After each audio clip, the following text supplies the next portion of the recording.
Hello everyone and welcome back to another video. Today is just going to be a quick one and it's essentially just a quick overview of the situation in Germany by 1914 before we move to the collapse of essentially Imperial Germany. Germany as by 1914 is increasingly politically unstable. Wilhelm II by this point has had four chances with Holweg being his fourth one.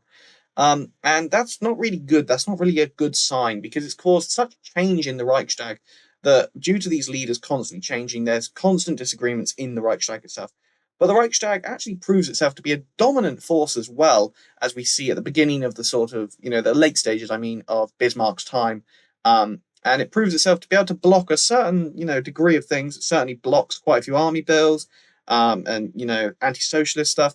And the Kaiser himself shows this, instability with himself. The 1908 Daily Telegraph affair, where he, insinuates that Germany wants war and that the Kaiser's the only one stopping it, and also with the 1913 Zabin affair, which I mentioned in the previous video.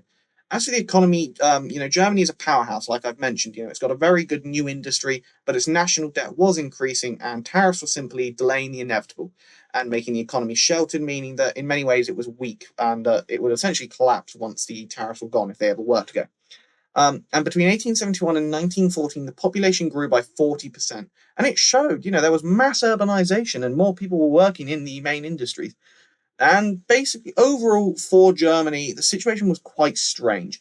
It had a rather unstable democracy thanks to Wilhelm II and his constant replacing of chancellors, but it had a very strong economy in many ways, but it was also weak due to being propped up by tariffs, while society was benefiting thanks to, lots of people going to industrial areas, while the army was also expanding.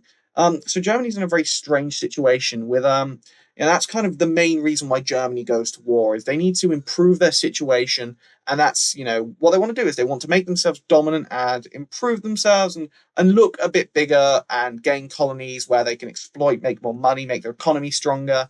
But overall, that is the situation of Germany by 1914. I know it's been a relatively short video, but I hope you enjoyed, and the next video will be on the collapse of Wilhelm II. Thank you.